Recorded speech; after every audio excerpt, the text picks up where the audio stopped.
For those of you who are new to St. Johnsbury Academy this year, one of my favorite traditions here, among many, towards the end of the year, is Last Chapel. And part of Last Chapel that is the most powerful, one of the most powerful for me, is when we say farewell to people who will be leaving us this year. This year we have a couple people who will be leaving us before the end of the year and won't be able to attend Last Chapel to receive their farewell. So we're saying farewell early. And so one of those farewells will happen this morning, and to say that farewell on behalf of all of us is Mr. Ryan. So Mr. Ryan, if you could come up.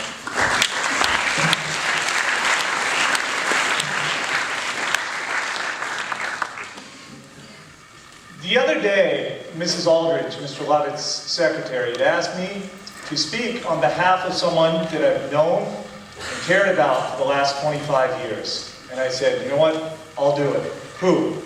And she said, Morris Pepin. And I said, who? And she said, Pep. And then it dawned on me. Madonna, Sting, Usher, Octomom. There is an elite group of people that are known by one name. Pep is one of those. And to many of you over the last few years, you may have seen Pep working in Severance, working here in Fuller. And for many of you, he was that person who found your iPod, found your wallet, found your sweatshirt that somehow ended up in Lost and Found. He's the one that kept everything clean and everything looking good. Something that you expect every day, but it only comes through the hard work of a man like him. And I can say many things about this man even more. And one of the things is his age. Now, before I mention his age, I'm just going to say his age is, you take my age, you square it, you subtract 2, and divide it by 10. And that is his age. More on that a little bit later. Okay? But he's the only man I've ever met above the age of 30 that must be lying about his age, saying he's older. Because when I found out his age, there's no way a man so energetic, so hardworking, and so dedicated to everything was that age.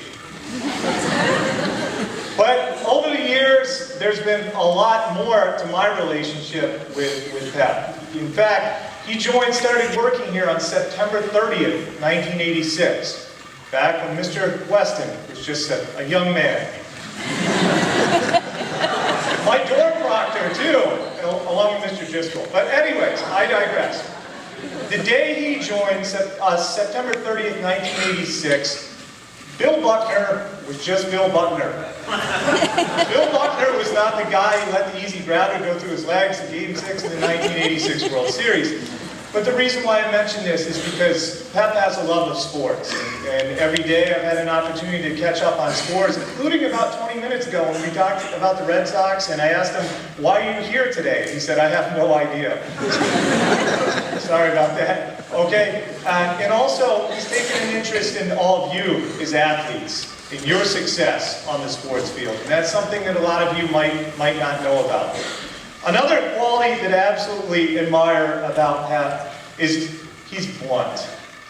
One time, dealing with a disciplinary situation that didn't go well, a student was raising his voice and yelling, carrying on in my office, and when the student walked out and slammed my door, Pep came in to empty my trash. He said, wow, you screwed that one up, huh?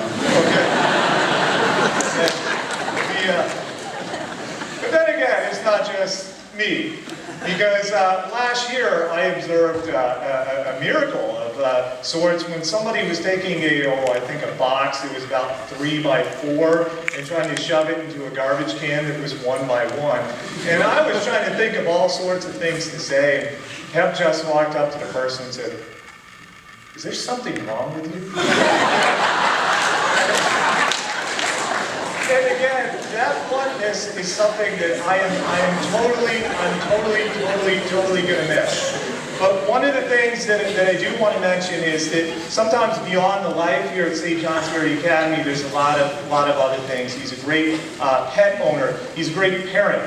One of his daughters actually having a very important job in national politics. Another one of his daughters, Mrs. Ralston, was with a math teacher here that many of you may have had, and enabled me to determine that his age was my age squared minus 2 divided by 10, okay? And also a very nice grandfather as well. And I have to say that he has done such a nice job as a grandfather because due to a long story I can't tell right now, I had to babysit one of his granddaughters once, and she turned out okay.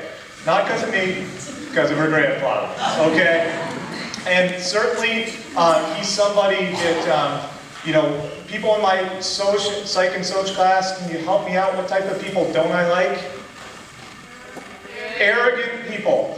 And so this man is the exact opposite of that. One of the most humble, hardworking people I've ever met. And it's that humility and hard work that makes us all love you and all appreciate you and we'll miss you. So Pat, would you come up to the stage, please?